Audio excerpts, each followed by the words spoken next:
Hello, my name is DanRobzProbz. Today I'm showcasing a mod pack that I've actually been putting together in the last couple of weeks. And I think it's at the stage where I can probably make a video for the channel. This is Flat World Survival Guide, created solely by me. It is in the current version of 1.18.2, but when mods get updated, mainly Feed the Beast quests to 1.19, I will update this. It's got 35 mods, and essentially what I wanted to do, right, was make the whole progression from start to finish in the quest system, because that's exactly what this is. Now, I know you're probably thinking, hang on a minute, this is Java, this is modded. It's only modded for that fact of the quest system, really. I've added a lot of quality of life mods, as you can see. If you want to pause the video or slow it down, you can see all them right now. They are only for quality of life. They're not going to be adding anything to the game, such as new metals, power, new weapons, or anything like that. I didn't want to do that. I wanted to keep it strictly vanilla, and this is what I've achieved, I think, as best I can anyway. But anyway, what I'm going to do is explain a little bit out at the start and show you what exactly is going on. And yeah, we're gonna just hit single player here and just show you very quickly. So right off the bat, you don't actually have to do anything, guys. You would probably think you would have to change this to super flat. You don't have to do that, okay? All you have to do is leave it as standard. You can play this in hard, or you can even be crazy and play it in hardcore, but I wouldn't play it in hardcore because, one, it's going to be pretty hard, right? But secondly, I've actually added a mod on here that only allows you to have 3 lives. So it's kind of pointless. You kind of got hardcore in the bog standard game. So anyway, I'll probably keep it on normal, or if you like a bit more mob drops and stuff with the armor and stuff, I would put it on hard. And we could just keep this as new world. We don't have to do anything else, and we hit create new world. With me just talking right there, it's loaded in already. Super, super lightweight pack. Nothing too fancy going on here. It's pretty much a flat world, right? Now, if I hit M on my keyboard, I will bring up a FTB map, okay? Now, you can claim chunks and stuff and make these chunks tick over time, but for the sake of this video, I'm only showcasing this very quickly. I've only added the map so you got the coordinates, really, and just so you could see things. Maybe you're going to get a bit lost, but it's quite nice to look around like, oh, we know we got a sheep there and pig and that.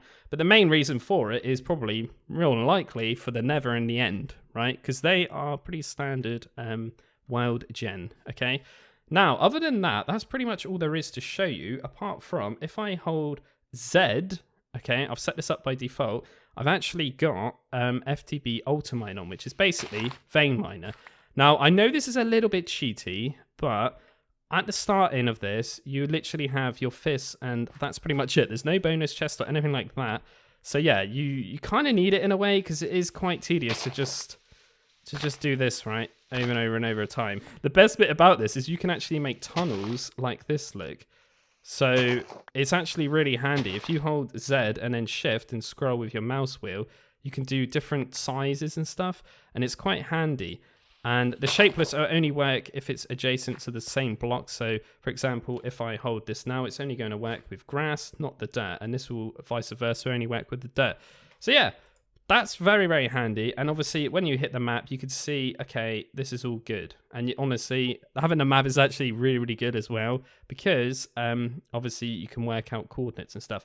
Now, you notice down there, it says it's a windswept hills. That's because I didn't want structures to generate, because guys, there's no structures in this world. Only in the never in the end, obviously. So yeah, how are we going to do this, Dan? What is this all about? So the main thing I've spent a lot of time on is actually the quests, okay? Now, I'll set this up to grave key by default. You're more than welcome to change that in the controls in here somewhere.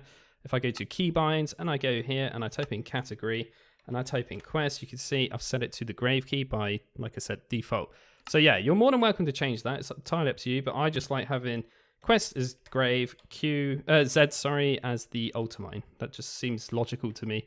But anyway, the first thing you got to do is read the "Do you accept the challenge?"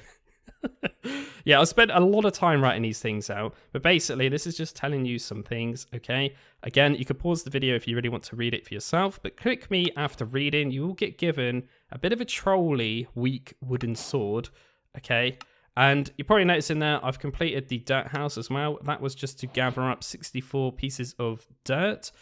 But some of these will actually contain a lot of information that maybe some of you guys didn't know about, such as when you hunt down all these animals, if you make some carpet, did you know you can stop mobs from jumping up? Because I bet a lot of people didn't. So I've actually put little screenshots. Like I say, I've spent a bit of time on this.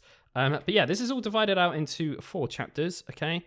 And when you actually tick this one off at the start, which is the cog, you actually unlock some challenges as well. And these will be very beneficial if you manage to somehow pull them off. Like killing 250 creepers will give you some Creeper Slayer helmet, which is pretty OP stuff, considering you've literally got nothing. But you're getting emeralds as well each time, okay?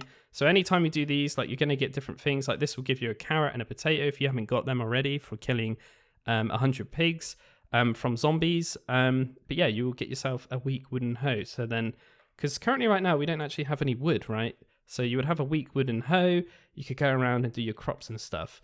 Now, you're probably noticing as well, this is Java, slimes are spawning, okay? Now they do on Bedrock as well, but I've actually limited down the slime spawning just a tad, because it's a bit overwhelming at start. Not gonna lie, they're so freaking annoying, as you probably know. But I've also increased all the animals spawning as well, because this is actually a windswept hills, as I mentioned, and it's the only way of me actually getting so villages wouldn't spawn on here, if that makes sense. Because the game thinks it's actually a windswept hills, so therefore villages will not generate because it's not technically a plains. Even though it is a plains, because I've turned it into a plains, the game thinks it's a windswept hills. Oh, I don't know. It was the only way I could think of it. There's other ways, right? Obviously, I'm quite new to the whole Java scene, making mod packs and that. But anyway, right. So, the first chapter, we have to go around and do all these things. Again, when you kill some slimes and stuff, you will get given stuff. Some things do give you stuff, some things don't. But the idea was to actually guide you on how to beat the game with nothing. That was my idea. I don't want to spoil too much. There's quite a lot of writing. There's quite a lot of pictures. There's a lot of cool stuff in here. And this is a really cool little pack for you to challenge yourself and your knowledge on Minecraft. But just quickly, one other little thing. If I type in /limited lives, it will tell me how many lives I've actually got remaining. So, for example, let me go and kill myself against this slime. I have died, and I hit respawn. There is my death marker, because obviously I've got maps as well, so you can remove that like that. I've also added in a corpse mod as well, so you won't lose all your items just spurting on the floor. You can go up to it and transfer it like that. And now if I kind of run away from this little guy over here and type in limited lives, you'll see I have 2 lives. So now when all your lives are gone, you will be put into spectator mode, so be warned. There is no way of disabling it, because I've added it all in the config. If you want to change it, you can, if you know what I'm talking about. In the actual mod folder, you can change it in the config and remove it if you really want to. But yeah, that's pretty much it, guys. I don't want to tell you too much. I might be making a series on this, or I might be trying to do 100 days. I don't really know. As you can tell, there's a day counter as well. I've added that in just for the lols. It starts on day 1, which is very nice, because Minecraft normally starts on day 0. But yeah, that's pretty much it. Flat World Survival Guide by DanRobzProbz. And yeah, if you want to check it out, go in the description.